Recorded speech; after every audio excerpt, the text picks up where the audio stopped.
Howdy, howdy, everybody out there in YouTube land. We are live. We are late, but we are live. Pause that. I can hear voices in my head. Oh no. So basically, today we are doing the Raise Your Level workshop. I do apologize. I have missed a couple of days. I have not been feeling well, but such is life. And one of the biggest promises that I made myself when I started doing YouTube again is take days off. That's it. Not just for YouTube, but in life. If you need time, take it. And so I needed to take some time just to get back to manageable. So here we are. We're back from outer space. Just kidding. Today, I cleaned off my desk, and now it's even worse. But yes, today we are back with more of this.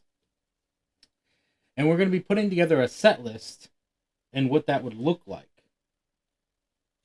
with toy magic, right? Because people love toys. Now, what that means to me is that as we get started here and get everything set up, this is my Lego deck. So it gives me an opportunity to use, this is called Bricked. I have the box upstairs. I don't have it down here. But this gives me an opportunity to use a deck of playing cards that is toy themed. The beautiful thing about playing cards is that you can find hundreds and hundreds of decks that could match and will match whatever theme of whatever show you are trying to do. So keep that in mind as you try to build out the things that you do. Now today, as you can see, we have the 2-camera setup. We're pretty much going to stay within this highlight. And the brick deck offers so many things that I absolutely love. Don't forget to like and subscribe.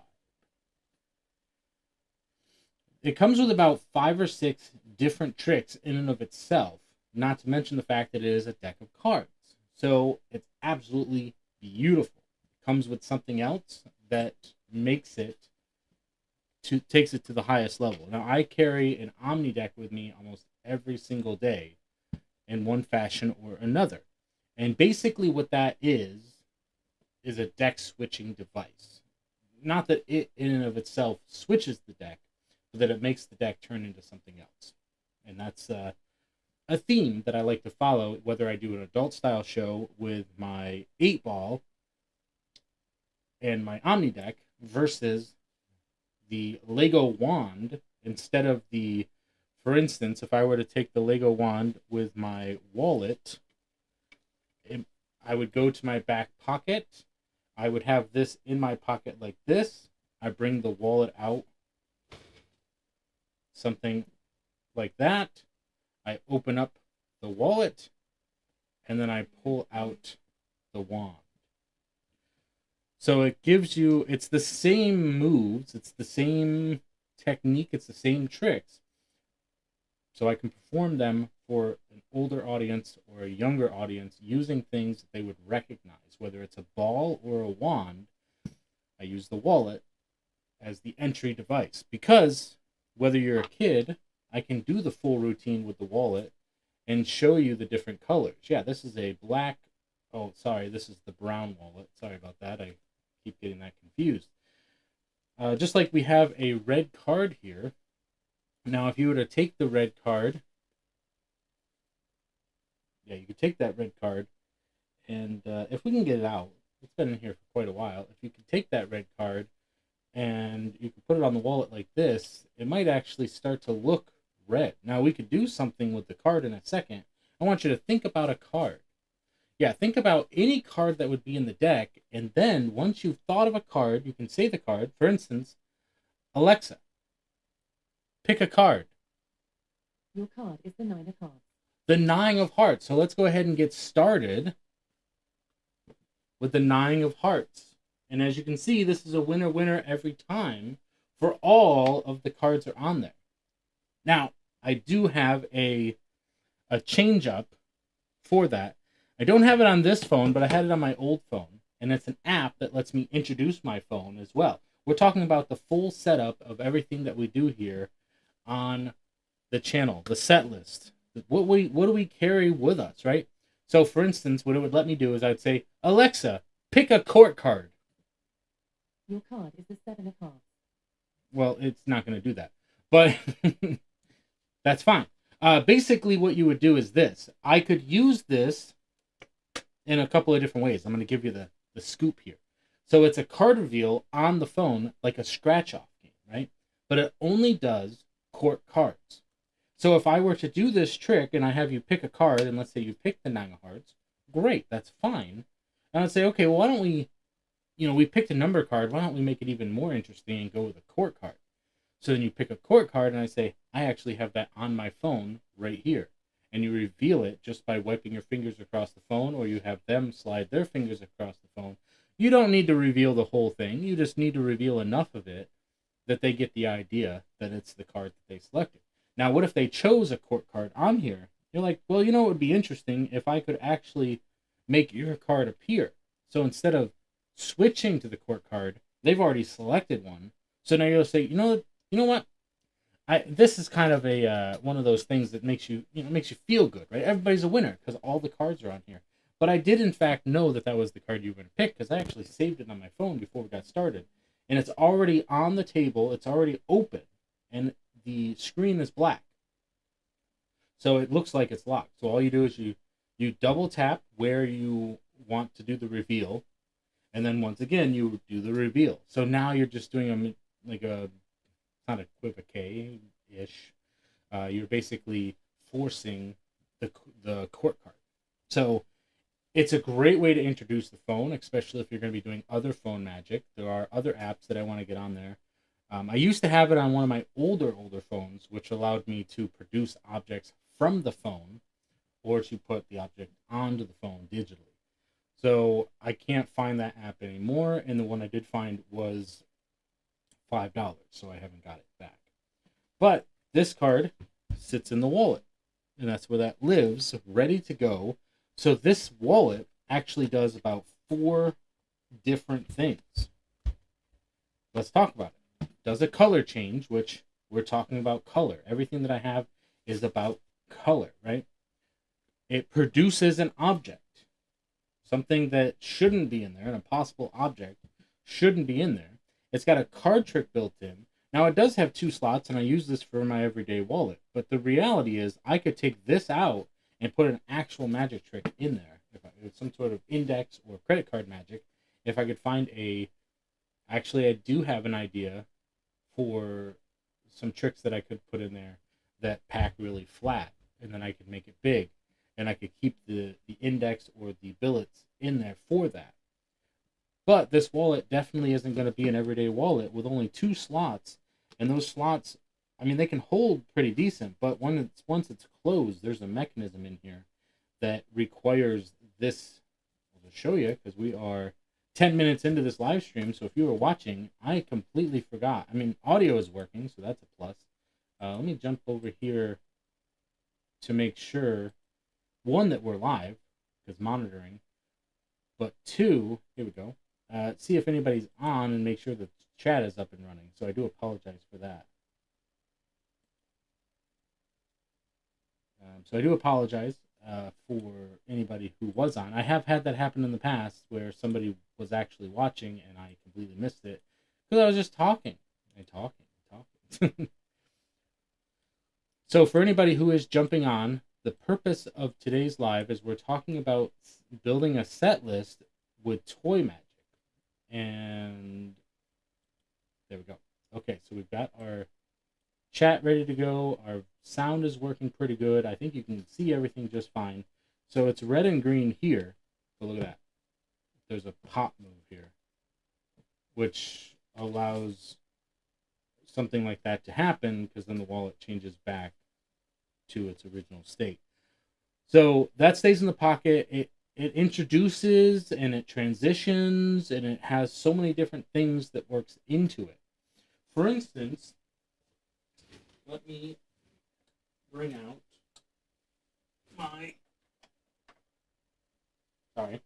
my cups and balls here, because I do want to show you something that you could do, right? So now these go into, I don't have, typically when I do cups and balls, I like to have the pouch, the pocket, the avant-garde, the Sevigny lawn, I don't words. I'll think about it in a second. Now, typically, what I would probably do, because I do want to have a mobile cups and balls, I like to use the squishy plastic cups that fold down that you might get like for travel cups, and then they pop out. I love those, especially for doing any sort of magic things like this. But here's where it would kind of go, right? So if you're doing your cups and balls routine, it's great. I did mess up a little bit because the cups are supposed to go on top. That's fine. That's going to introduce 3 balls. We're just getting through this rather quickly, just so that we can figure out exactly how we want to go here. So from my right, to left, with the magic wand, the magic has already happened. And the ball has passed straight through the cups. This time we're going to go left to right once again, but this time we'll go around and tap, because there's 2 there. Once again, we'll come down, but this time we're not going to do 1 cup. No. We're going to do 2 cups. And this time you got to do a little bit more fancy with 2 spins and 2 taps, and that brings us back to where we started with 3 balls. Fantastic. Now we are going to skip a step here because we want to just get to our ending, right? And what does our ending look like? Our ending looks pretty good. So basically what we'll do is we're going to take this ball here and we're going to put it into the pocket. Okay? Now when we get this ball can go into the pocket. Tip this off into the hand. Typically you'd have maybe a little bit more room to do this and not expose the magic as you go about it.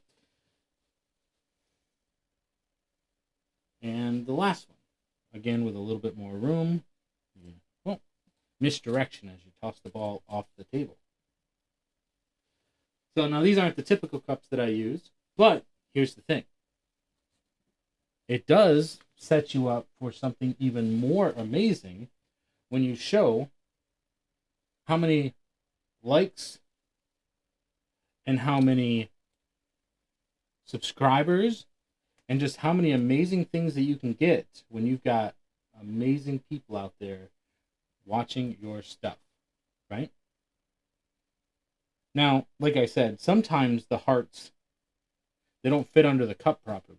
So they'll stick up like that, right? But what this can allow you to do is, one, if you had regular cups, that would fit under there just fine, the 4th heart. But you could potentially, instead of doing all of them, you could go into a single cup routine and just have a heart appear underneath one of them, and then go into a sponge ball routine before you do the final reveal, which is when you show them how much heart you really have. Doot, doot, doot, doot. You're like the Grinch when he returned all the presents. The heart has increased in size tenfold. So what this allows you to do, and this was a new concept, and I picked the wrong cups really. I got these ones out, but these are even smaller on the inside, I think. But the objective here is you could potentially do your cups and balls. So I saw the idea in 2 different places, combining this notion of transitioning to sponge balls to do a full sponge ball routine before you come back for the finish, which could be the load under the hat, which for my birthday parties, I buy the rainbow corn giant eggs, and they fit perfectly inside here in such a way that they will actually sit like this, right? It'll sit on the table, and this is a Jason Marr concept that I learned from him. He learned it from other people, obviously. That's how we do in our craft. And then what's nice about it is I can actually tip the hat forward, grabbing the rainbow corn, and then I can tip it forward to reveal the rainbow corn standing up. So it almost looks from perspective that I'm actually pulling it straight up and that the whole rainbow corn is actually standing under the hat, which that's my birthday finish. And then the birthday child gets the rainbow corn or whatever that final toy was. Now, this concept is a combination of introducing the sponge balls for a detraction routine, which is similar to what Jason does because he does a sponge ball routine or he does the cups and balls routine with the oranges appearing under the cups as the final reveal. But before he does that, he switches to the hat and he does how many balls under the hat. In this case, what we've done is we're switching it to how many sponges in the hand. Because you've introduced sponges instead of oranges, now you can do magic with that. But the hat is already on the table because you've transitioned with the hat with the rainbow corn, and he has like a really nice convincer that I would recommend that you go see his stuff in order to get to that. But this kind of takes away from the idea that we were talking about. You could use sponge balls. I think that's fine, but it detracts from what it is that we were actually talking about, which is toys, right? So now you've got your cards, and here's the biggest recommendation for all things that you're doing. You want to have 3 different tricks for each set. Now, the longer your thing goes, you want everything to be modular. So what that means is that if I were to do my coin routine, it should plug and play for cards and so on and so forth, which is why I like my wallet, because it's a great transition piece, which lets me bring in my wand, which then lets me go to the next thing and the next thing and the next thing, which just allows me to continuously build. Because the wand, for instance, when I do my card trick, like this, for instance, and I just have to make sure that I have a good angle here. So the farther, yeah, about right there is perfect. So I just have a card selected. Today, that's going to be the 7 of clubs. Fantastic. Now, of course, I can take the wand. Boop. Because what we're going to want to do is we're going to take one of these colors and we're going to put it on here. Because there's a lot of stuff going on. You know what I really love? I love that I have a red mouse, right? But the mat is blue. So what if we can take the magic from the wand and we can pull it? Yeah, we're going to pull that magic into the deck. Here we are. And now we've actually changed one of the cards to blue. And the good news is that is the 7 of clubs. So I do like that. I like that a lot, really. So let's go ahead and let's do it again. They say don't do the same trick twice. We're going to go ahead and do the same trick twice. This time we're going to go with the 5 of clubs. Let's see if we can do that magic again. You know what? This magic, the Legos, all this, it's very chaotic. So we're going to have to use this card, right? Because the first time we did it, we made the face of the card, or the back of the card change. This time we're going to make the face of the card change, turning that into the 5 of clubs. Now, of course, what you're wondering is, where did your original card go? Well, once again, we can take the wand and see if the deck remembers. And there is the 7 of clubs. That was your card, right? Perfect. So this allows me, if I'm doing this in a table setting, because you have to remember your show is different based on the plane, right? I'm going to use a reference that I learned in self-defense when we were learning combatives, right? We learned range, angle, and plane. This is RAP, the RAP, right? So your range, obviously, you've got people that are around you. How far away are they? If they're doing close-up, are you doing parlor? Are you doing stage? Because the distance from you and your audience matters, right? Your angle, how are they looking at you? Are they eye to eye? Are you sitting? Are you standing? Are you on the ground? Because you might be at like a Renaissance fair and you got a circle full of people. Maybe they're sitting and so they're looking up at you. Maybe you're sitting and they're standing, or maybe they're sitting with you. So you have to really consider all of the angles in that. You have to consider where you are, and that's the angle. And then the plane of existence, right? We're on magical planet Earth, right? Uh, but so you have to understand that if you're on the ground and they're on the ground, then you're on the same level. So understand the levels of all of these things. All these things come into play, and they all transition into each other as well. So if I'm sitting and I have everything already out, I can grab everything. Now here's where things get really interesting. If I can recall the effect here, which I think I did mess up a little bit, but that's okay, because here's what we need to do for the next thing. So if I take this here, we're gonna clean up some of our space here, because we definitely don't need.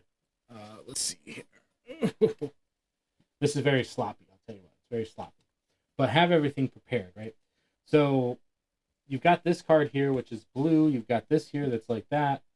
You could even, actually, you know what would even work better, now that I'm thinking about it out loud, because we're raising our level, but this could also work in our practice live, which last week we went on TikTok, so you can check that out. But the fun part of this is that I could actually, obviously exposing all of this magic to you, so you're getting free magic. What I could do, and I think this would work really well, and I'm actually in love with this idea, is after I reveal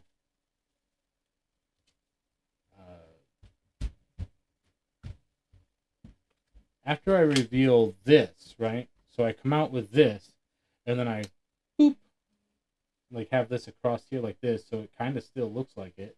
Slide it out, you see the 7 of clubs. But it's not just that, right? Because we had, this would still be here like that. We had the 5 of clubs. We have the 7 of clubs, which is right on my side, but you'd have it spun around like this. Everything looks good. Everything looks copacetic. And then, of course, you're like, but the chaos magic, right? It changes the front of the cards. It changes the back of the cards. Legos constantly get torn apart and put back together, as we are master builders, right? So it's not just all of that. And I like doing this little pop move here, where it's like you pull this. Now, that could work if we wanted to re-expose. Just thinking out loud again. Thinking out loud. The idea that you could have your 5 here, and then you could pull like this. But we don't want to do that, because this is that card. So we don't need that. What we do need is this. We need the final reveal, which shows, as you kind of put that forward here, to get them this picture, the wand, this here, and let them come to the conclusion that the deck has turned into a block of Legos. And that is your finish. You've got your first transformation card, you've got your second transformation card, and then you have the transformed brick. Now, what's nice about having the wand is, and I do kind of want to change. Okay, I'm going to have to look it up, right? Because right now we've got the wand set up with green. I think because we've got this going here, we're going to have to find, it's over there. We're going to have to find the other blocks, because I think it comes with blue. And we're going to change this to blue, so that when we do the reveal for this, we've actually shown here. You can do the wand effect, which is to change it to blue. Obviously, it's green right now. And you say, okay, well, we've turned this to blue. Wait, does that mean that we've changed the deck to blue as well? And you show this card here. You obviously it's blue. And so what that does is it lets you do a 3-phase routine with this. It lets you do your routine with this, which is first making the wand appear magically. I would definitely highly recommend that. Now, I've really got to work on my slapstick vanish as it goes up into the air. This is when you do your misdirection, okay? Because I've had this done live, and you want to make it magically appear to disappear. And in the teachings, it teaches you to do that, to do wand to mouth. What I've done is I've actually used the misdirection, where I will have the deck here like this. I put it into my back pocket as I do the change. Then when I come back out, obviously I just came up with this concept, but I would have this here like this, and I did this move as I reach back to the, like, we've made the wand disappear here. Everybody's looking over here because my slapstick is terrible, but it's also not, it's not so convincing in the fact that as I come back here to get the deck back out, people are looking at this hand, and they've even said, they're like, I was too busy watching the wand that I that clearly was still in this hand going back to your back pocket, so that when I put this out here, they had no reason to suspect that the deck had been switched. So if you're doing it standing up, I use the wand as the misdirection because we've torn it apart. That's the whole concept. It's bricks, right? We've made it disappear, and that's me taking it apart and putting it back into the imagination. And all the people are looking here at the hand. Even though I'm not exposing it, it's still a very sloppy move for me. And then as I put it back into the pocket, they're like, that's where the wand is going, is in the back pocket. This is the misdirection. This is where, boom, that is now brought to the field of play, right? And this is a beautiful way to end your show with all of this. The deck is gone, this is out, and these are out. And that reason why that's nice is because the production of the wand is the introduction of the wand. Then you have the change, which is the second, which is transformation. And then you have the wand has disappeared. It is now gone. Even if they know where it is gone, everything should be linear. If it appears, it should disappear. And in this case, if I get even better at the slapstick, then I can make the wand seem to vanish here as I go back to here. Now, the reason why I have the timing set up as I do, because even if they think that the wand, like I throw this up here and they're like, well, it's not there, it must be in the other hand. So I'm going to put it back in the pocket. Great. That gives me the misdirection to finalize this. But the reason why I go into all of that is because these two things work together. They play together. And what I can do with the wallet, obviously, if I do anything like with coins, which I have my Super Mario Coins, which is a video game, so I can use that for easily identifiable coin magic, because you're going to know the characters of Super Mario. And then what if I'm doing a routine where the coins jump to the pocket? Like, oh, let's pull out the wallet now, because the coin has actually jumped to the pocket. And then this is when I bring out the wand from the wallet. The coin is now gone from play, and I'm confused because I'm not sure how this progressed to this point. That's an idea. That's a concept. You could just put the coins away and bring out you could move on to the wallet. However you want to do it. Now, this is 3 phases. That's 3 phases. And those two things are combined together to create a longer routine. Which means you could either count that as 1 or you could count that as 2, which in this case we're going to count it as 2. Now, ideally, what you would have is you'd have an opener, because that would be your closing routine, since this is an accessory to the magic here. So, in that regard, for this particular case, because this is only in play with the deck, we're going to, I mean, you could perform this separately. So you could perform the wand on its own before you get the deck out, and then you could go into the wand bit where you could potentially do the vanish once you've done the wand stuff, or just use it to tap. You don't need to do that. You've already done the change. Like, oh, we made this blue earlier, so why don't we go ahead and use it there? So for your purposes, you have two different paths that you could follow. The wand could be after you've introduced the wallet, and then you did your card trick, which in this case is the red card in there. But you could do the wand trick and then go into the cards and then just use the wands as a tapping device and then make it vanish at the end. Or in my case, the wand is a complete set with the cards. So we're going to count that as a closing routine, which builds on all of this magnificent aspects.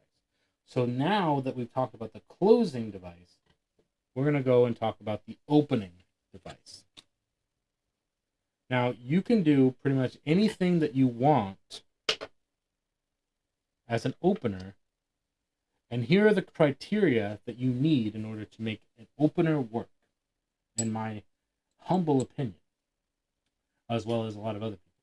So the opener, one, is going to establish your credibility. We're talking 30 seconds to 2 minutes. Stay away from the 2 minutes. You want something that is fast and flashy that you can do as quickly as possible to establish social proof, which means, in the context of a magician, hey, this is somebody that I should be watching because they're actually really good. Now, your opener can be a joke. It could be a gag if that's your persona. In my case, I'm talking all about color. I'm talking about toys for this particular purposes. Now, this is a great little SpongeBob routine that can do that. The question is it going to be under 2 minutes?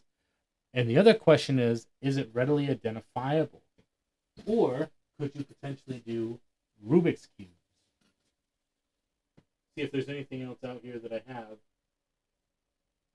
that would work. And we also have to consider, are we doing stage? Are we doing, what type of event are we doing? Because some things don't play well. For instance, I have a ring through silk that I can play on a small stage or a large stage because I can use my finger ring for close up, or I can do the same trick with a chair and a piece of in a scarf. So it's the same trick. It is exactly the same trick. Depends on the size in which you want to do it. You could do scarf through arm, silk through arm type thing. I like doing it through the chair because there is no mess with that, right? Doing it through the arm, you got somebody who's standing right there, and you have to utilize them properly. And so that could be good for interaction, but it's also not something that is necessary in order for this to really sell. Here's a good concept to put into that. This might be a little bit too large for carry around, but it is a great little coloring book that. Oh, wait a second. That's right. This is the blank one. You really have to think about it and concentrate in order to make the lines show up. Now, it is supposed to be in color, but I got the one that's not in color, so I could color it in myself. But as you can see, and there's a lot of buts in this routine, I have all this color on me, so I'm just going to go ahead and pull that out, and I'm going to put it into the book. That way it can be all done. Now, the nice thing about this particular coloring book, it's illusion, right? Which means is that when I'm done with it, it could just go right back to being blank. And I love that about this because that means I can do it over and over again. And it's fantastic. That could be quick. That could be good. And the best part about that is you have options. So one of the best coloring books that I've ever seen is owned by Chris Johnson. Phenomenal magician. He just ended his podcast that he had, which was Magician Pro Club. I apologize. I'll have to look it up. He just ended it a couple months ago, and it's been long running for years. And I have learned so much from that, and I've reached out, and I've learned about Jim Kleefeld. I've learned about a lot of great magicians from this podcast, Magician Club Pro Life. Yeah. Phenomenal, right? I've seen this, and I've held it in my hands. It's a grimoire. It is absolutely phenomenal piece of magic that has 4 different stages, and basically it goes from an angelic book of life into a grotesque book of death. And it through the concept of the coloring book. Absolutely phenomenal. It's amazing. I love this thing. It's just like, I want this in my life. So coloring book is good, but is it something that's really is it an opening device, right? It's not. It's a prop that is utilized. Might be better in the middle of a show. But also, am I doing more Rubik's Cube magic? Because if I'm not doing any more Rubik's Cube magic, is it good enough? Now, you can use anything you want as an opener as long as you you yourself are comfortable with it, and keep it short. Like I said, I typically do, and I'm not sure. I looked for it a second ago. I'm not sure where I put it, but my rainbow silk. I don't even have it. I don't even use it every day anymore. But it's basically with another prop that allows me to magically produce it. I do a little bit of ring magic. For instance, I can take this ring here, pop it off, and I throw it back on. That's a good way to go. But that's a entry level. I mean, it's not an easy trick because there's important parameters to it, but that is, and I definitely recommend you check out the ring thing by Garrett Thomas if you really want to learn it. But it's just one of those. There's so many nuanced things to it that's just the beginning of the tip of the iceberg, so to speak. And so I would do the ring thing, and then I'd do the ring through silk, and the whole thing takes next to no time. I actually do it with a whole, like with the silk being the ender. It basically is similar to the wand with the Lego wand with the deck of Lego cards, where the silk is produced while they're looking at the ring. Silk comes out, and then the silk is used for the finale of that. And it's all very quick. And it lets me get, if I'm close up, it lets me get either one or two spectators pulling on the silk while the ring is on my finger, and then they see it pop right through it. So I could probably pull it off, I'm guessing, with this. But again, I do apologize. It's hectic. I haven't been feeling good and don't have anything like prepared and out for all of the things that might come up for this. Now, the reason why I like the rainbow silk is because it's all a streamer, right? It's very thin. It's only about that thick, and it comes out yay long. So it's even longer than this, which is great. And it's thinner. So when it's in there, it's just this tiny little thing. And again, I have very similar, like, knotology rope magic things that I do throughout my act. And that's the rope magic that I do, is mostly knotology. A combination of stuff that I've learned from Doug Kahn and stuff that I've learned from Jimmy Talks a Lot. So now this is like knotted on there pretty good, right? Now, I can't really do it with this. I can get it on my finger. It's pretty tight. But pulling it through is difficult with it on my finger with this. But just imagine I have one person on one side pulling and one person on the other side, and the ring comes right out. And that's the objective. But that makes it a little bit too tight. This would work with a larger ring that I don't have anything out for that either. But that's the concept, and that's what I would start off with. I can get, if I'm doing like a close-up circle, if I were like down at the mall, which our mall closed, so I can't even do that. But the objective is just really to have, close-up spectators who are already engaged with the magic. Like, hey, go ahead and pull on it. If I'm at work and I'm having people do it, I'll really play it up and be like, the last time I did this, I pulled my finger off. Yeah, look at this. And I still haven't recovered. Whew. Yeah, I just don't want to do that this time. And you just really play around with getting the ring manipulated and moved and make a little joke out of it. And that streamer just fits right in there. You can still see the finger. You can still see the ring. And as they're pulling, and you're just like, I can't watch. Oh, I got to watch. I can't watch. Oh, I got to watch. And then you're like, oh, just go ahead and do. Oh, there you go. And so you're just really creating this moment. And I'm trying to feel the emotion so that they feel the emotion. That's the objective. And so that's my opener that I typically do. And the fun part about that is I learned that from Mark Wilson's course in magic. And that is a great way to go. I think that that's really nice. Now, here's the problem. Okay? It's not necessarily a problem, but it's a thought process that you need to have, which we're going to get into this in a second, and we'll show you what this is all about. Is that when you do your set list, again, we're talking modular pieces. If that's my opener, which is the ring and the silk with the extra gimmick thing that makes the silk appear, then you got an extra set of hands there. You got to make something disappear. And so going into the ring, and then I could produce a coin from the ring, or I can go into like another toy-based thing. Which is nice about this is that I can make this appear. It's small enough that I have this little red dot here, and I can make it appear right off the dot. So it's nice, and it works. And there's some justification for it if you really make it work. And we'll try to make that work for you here in a second once we get it set up. when we talk about different magical effects, we just talked about earlier about production, we talked about transformation, we talked about banishing. You want to have a linear approach to your magic so that there's a story happening. So we started with the ending, which is the closer. We talked about a good opener. In my opinion, it's the one I use, and I've gotten good reactions. Now, those reactions are not going to be the same for everybody, and it could win or lose depending on your situation. But objectively, you don't want too many magical effects that are the same. As I said, I have that ring through silk trick that I can do on my finger, and I have the same ring through silk trick that I can do on stage, and it would play the same. The problem is I wouldn't want to do both of those in the same act, right? Adversely, I'm not really a big fan of doing like multiple decks of cards where I'm doing different tricks here, different tricks there, especially since I use a themed deck.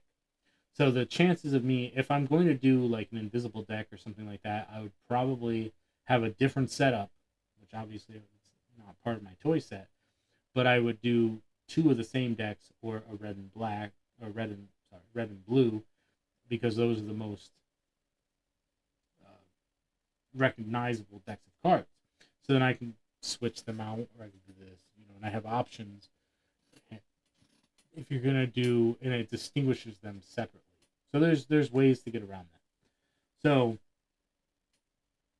try to avoid having a lot of tricks that are, one, the same, or two, very similar to each other. And make sure that you understand how your modular pieces fit together, because as a side note, this is something that is talked about in Maximum Entertainment 2.0, which is what this whole podcast is based on. But it's also something, if you're not following the magic guys,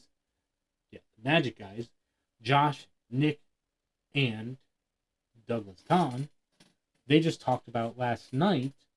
I'm pretty sure it was last night, unless I'm rewatching the one from last week. I don't even know what's going on with my life anymore because I'm so far behind. So basically, they were talking about that concept, which is, what if you go to a show and you got a bunch of magicians lined up, and you can have good or bad communication with them.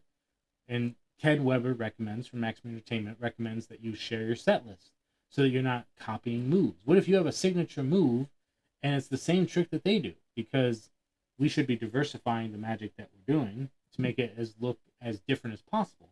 But this trick, you could spice it up, you could have different pattern, things like that. But for the most part, it's the same because it's a self-working trick. So you would have to change the whole concept. But if you and somebody else perform the same trick, that's what I liked about Brick, is that, like I said, there's about 5 to 10 different things that are built into the deck that you could perform differently. So you could carry that deck around and you could do different tricks just with what's built into it for every audience. That's stellar. That's what you want. Now, obviously, the big finish could be the same, but you could probably change that out. There's actually packet tricks that are built into it that you can build with from the deck. So you have options, which is fantastic. So just make sure that when you're building your set list for yourself, or if you're going to a show with other magicians, that you make sure that you're diversified enough that you can take stuff out, or it's so different from what other people are doing that it won't matter. I know that they mentioned on there that the Nick went to a show and the other magician's manager or whatnot said no card tricks, which is already like a big, like, it's weird because it was the same day. It wasn't like when they hired him, they're like, by the way, this is what his set's going to be, so try to, just stay away from that. It was a costume party, and he brought 2 things. Like, that cards was one of them. So he had to only use the other things, which he did, and he did very well. But not everybody could pull that off, so just make sure that you have stuff ready and prepared, and keep it pretty simple. I mean, your magic can be stellar, but keep your whole overall set list pretty simple, because of another reason: malfunctions happen, tricks go awry, and you could lose an entire set. So another thing that Nick recommends is, again, be modular even within your modular, which means that every step of your routine, like with cards, if something goes wrong, you can either stop or add something else because it's all pieces, even within pieces, within the routine. And I do apologize. That's very loud, and now there's stomping going on out there. I don't know what's going on. We're going to go ahead and do this, and then we're going to go ahead and wrap it up for today. So here's how this works.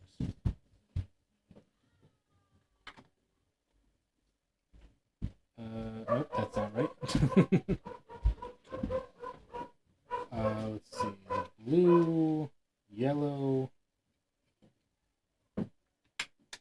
So the blue one goes inside the red one. Now, typically what I like to do is I like to wrap this up like a present. And so that way it gives it some extra context because it looks like a little Christmas or birthday present. And so you can have it sitting there. Now, what I've learned with this trick is that it really shouldn't be left together because it will compress and it doesn't look as good. So you kind of want to keep it separate as much as possible. So it's been out and open for days since the last time I performed it. So it's a nice little Christmas present. And like I said, if I were to, we were talking about potentially doing the, and I don't have it out, but there's a mechanism with the ring to silk, the thumb tip, right? Where when I'm going to make the silk disappear, the ring is here, the silk is in the hand, you're getting your thumb tip, you go into your pocket, I'm going to grab this, but what I'm going to do is put the thumb tip away, grab the present, and then do a little bit of wiffle dust. Blow that away, and then it's gone. And then do your subtleties, right, where you have this in your hand, and the silk is gone, and then this little dot right here. But don't worry, I did get you a gift. And then you go right into this. Go ahead and unwrap it for you. Now, this gift is what did I get you? I don't remember. Sometimes when I buy stuff, maybe my wife bought it for you. That's a married joke. But basically, I guess we got you a blue box. Oh, wait a second. Nope, there's a red ball inside of the blue box. Okay, so we got you a red ball. Yeah, we got you the red ball. Okay. Red. I don't know why we got you the red ball, but that's great. Oh, wait a second. I thought we got you a red box. Oh, yeah. The red box is inside of the blue box? Oh, and the blue ball is inside of the... No, that's not right. I might have to check with my wife to see what she did actually get you, but this is what we got you, was the red box, right? And the blue box was inside the red box, and then the yellow ball is inside the... Well, that doesn't make any sense. I don't think I really understand how all that works. Here, why don't we do something like this? We're going to go ahead and take this, and this is kind of how I like to finish this, where you... Maybe it's like Legos. See what I did there? We get into the Legos later, but what we'll actually do is we're going to compile all of these sponges together, and then with that, it should theoretically... Oh, look at this! Yes, now it's going to make an even larger.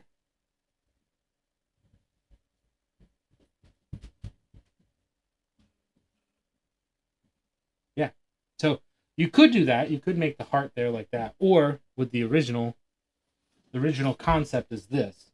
You've got the boxes out like this. You've just turned everything. You've got your red ball, and you're like, well, that doesn't really make sense because that doesn't fit in there, and these don't fit in. Ta-da! So that's the concept of this trick, is that you've got the multiple colored sponges, and then at the end, their kicker is that you've got a giant red ball that does not fit inside of the boxes that it came in the first place. Rubber band is there for a little bit of extra color and contrast. You've got your boxes that don't fit together. That's kind of what you want to happen, is you want it to look like it doesn't make sense because you don't do that. But the boxes don't fit inside of each other. The ball doesn't fit inside the boxes, and that's your ending. Now, this can be done standing up with their hands. Works well on the table as well. But I definitely think this is more of a tabletop display piece. Ring Through Silk can be done standing up 100%. That 100% can be done standing up with a table or with their hands, which it looks even better in their hands. Think about it from the perspective of the cards, right? So think about the first phase. They're holding the blue card that you just showed them was the 7 of clubs. Great. You know what? Let's go ahead and change the card that's been in your hand the whole time. Boom. The face of the card changes. Great. Now you've done your little move where you've changed the 7. You've got that in their hand compressed because you've already the 7 is gone. And then this is now on top of the deck in somebody else's hands.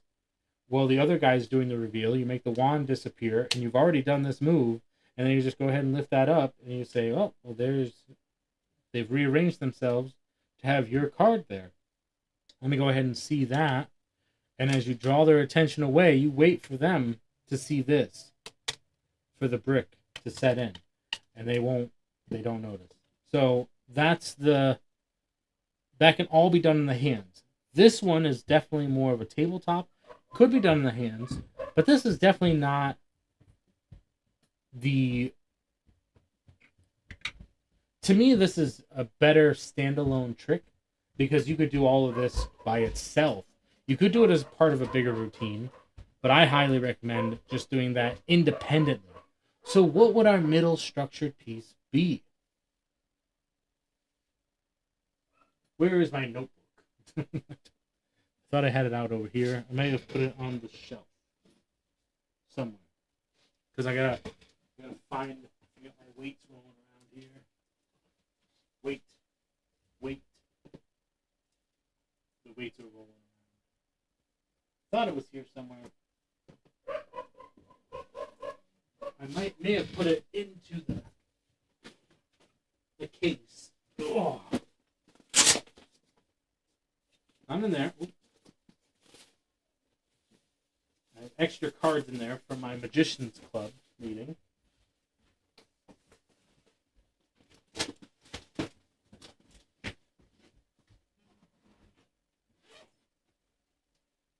Okay, not in there. Okay, well, that's fun. Did I have it out here? Did I take it upstairs? What have I done with my notebook? I thought it was on the shelf behind me here. It is not. Well, all of that considered, basically I have a birthday show set list. There's like a balloon swallow, there's a bite cookie, there's some other stuff in there, and I was just looking for some conceptual ideas to kind of go over with you. But I highly recommend carrying this as an individual piece. Just put it in your pocket before you get started. We're talking ring is on your finger, rubber band that is on here, so is on your wrist, so that before you put this in your pocket, you just compress it together and put the rubber band on it. It holds it together in your pocket, and it gives it a little presentation piece. So that's nice. This whole unit fits together. The card stuff is in your back pocket. Your playing cards are in either your side pocket or a chest pocket. And then, yeah, we'll have to come up with a middle routine. But I think for today, this is going to be perfect. So we're gonna kind of give ourselves a little bit of time here because we do like to get to the hour mark. So we're going to give you that full hour. Let me go ahead and check my phone, see if there's anything happening over here.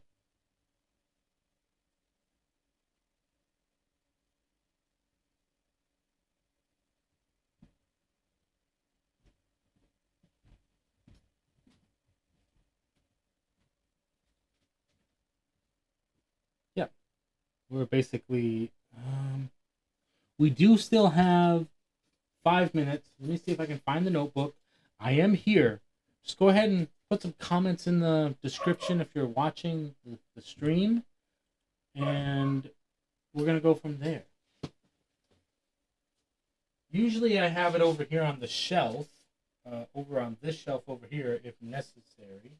I thought I had it on that shelf, unless I got it in one of the bags. I may have taken it upstairs.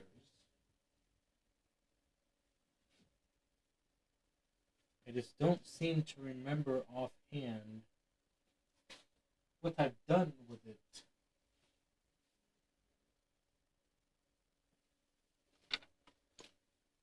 Oh, there it is. Sorry.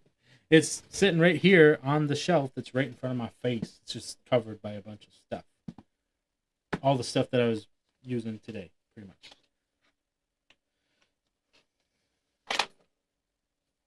Okay, so we're going to go ahead and finalize. Now, this is another project that I've got. Ooh, sorry, I was frozen up there for a second. Sorry about that. So I do have...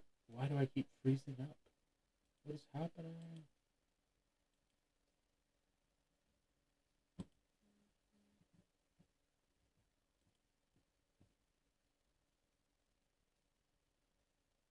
I don't even know which chat is which, so I do apologize for that, because I have two chats popped up. Anyway, let's look at this real quick, and then we're going to call it good for today. Let's get to... This is my notes on raising your level from Maximum Entertainment. There's about 12 pages of notes here, and that's just from my first takeaway from it. Here we go. This is my birthday show. We've got the color ribbon. We've got the Lego Magic. That's the deck. That's the wand. The balloon magic. We've got the hat juggle. We've got the Rubik's Cube. We've got the SpongeBob routine. We got the... and that's... Okay, and then we have a secondary list. The appearing cane. If you want to go that direction, typically what I have here is... I have 3 of these. I have 21st Century Silk, which is a great way to go if you're doing a show with an audience. If you're doing close-up, it's probably definitely not going to be your cup of tea, but I do love it. Then I have a balloon swallow, which again, that might not be something that will work close-up. And what we're talking about here is we're talking about having a small 10 to 15 minute close-up show that could potentially play. That's why we want to have multiple variations of what you're doing. If you've got the ring through silk, but you're playing to a bigger audience, just pack the scarf with one of your rings from Linking Rings. You could do Linking Rings. That's another thing that you could do. Cups and balls would be great. But again, the only way that would work... I do have that one. I told you to wait. Let me show you what I'm talking about here. I'll wait. I told them to wait. They would not wait.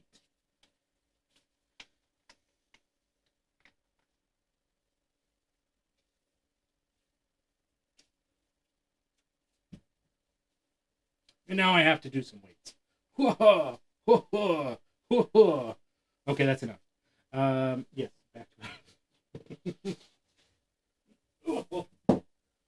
Go ahead and vote down in the comment section if you want me to turn this into a weightlifting channel. We'll go ahead and just jump into weightlifting. So this is my carry around, and we just talked about this earlier, that this is what I would use for cups and balls.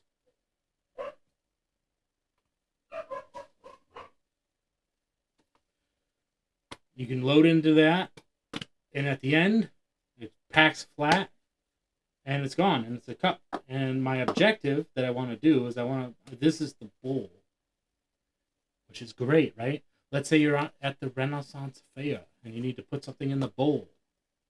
If you know, you know. Then you can have this. You can eat out of it. I definitely wouldn't recommend it if you're using it for your magic props. But it also works as my everyday carry show. You could have one of these on you. You could have a whole pack of these. You can have the cups. I want to buy 3 of the cups, and then I want to use that for my cups and balls. And it's traveling EDC cups and balls. This is great because you can load bigger things into this. For instance, the thing that's sitting right here will sit right on your table. Ha-cha! And then it'll come out. It's a giant foot. And then when you're done, this packs flat. What I like about that is that whatever you load in here at the end doesn't even have to be squishy.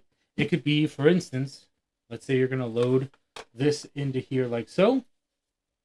And then you're going to show that it's there. And then you potentially could do some sort of swap. And then squish it down. You know, there's dozens of different ways to do that, but that's the concept. Even a hard device that you want to make disappear, the bowl can collapse and everything is cleaned up. Then you can just show the bowl, and then you can put this, it'll fit back into most of your pockets. So it's done. Now, if you wanted to, this is where things can get real interesting. With the cups that are more closer to this size, if palm's in the hand, this is a little bit bigger to palm, but you could make it just, it's gone. It's disappeared. And if you have some sort of pocket situation, you could always try to make it get back into your pocket like that. It's gone. You have options. Think about that. Think about how those things play together and make it work. Now, we're doing a toy thing, so I definitely would recommend something more colorful. But that would allow you to do cups and balls. It would allow you to introduce sponge balls. It would allow you to use toys, which I don't know if I have any of these. Usually I have, and I think I've gotten rid of most of them, but I have like eyeballs, like little plastic eyeballs. You could do squish balls, like the toy squish balls that you get from the machines. You have thousands of ideas that you can use from this, and that is a great way to go. Just get something a little bit more colorful, and that would work for you, I believe. You could always do the appearing cane. Mine is actually still over on the floor from Friday when we did our live. I do this thing where I make it appear out of nowhere because it's an appearing cane, and then I just chuck it. I'm just like, and I throw it. So it's still over there. Why not? It's for funsies. Now, to briefly talk about what we did last Friday, we were doing our live practice, and we ended up going live on TikTok as well. And somebody invited us to co-host on their channel. The Christian magician, Matthew, absolutely amazing, was doing some balloon animals, commissioned work. So you can go check him out. You can buy balloon animals from him. He's got lightsabers and all sorts of fantastic stuff over there. And you can just have a blast. And you can order some balloons, I'm guessing. That's what's, because he was selling them. So go check them out. These are great as well. Packet tricks. You can carry little tiny wallets like that. Here's my coin wallet. You can keep some stuff in here. I've got my Mario and Luigi coin in here. So you have, again, more options. Now, the Super Mario coins that I have right now, I want to change out for the minted ones because I have a habit of dropping my coins. It's just going to happen eventually. But I like to throw them around and do different stuff with them. And so when I drop them, the sticker comes off. Can't have that. So I got to get the minted ones so that the faces is actually minted for that character. But yeah, so that's a lot of fun. I'm going to go ahead and get rid of this because we don't need that anymore. And that's going to be our Raise Your Level Toy Magic today on my channel. So thank you, everybody. And remember, stay positive, stay active, and stay awesome. And hopefully, we see you in the next one.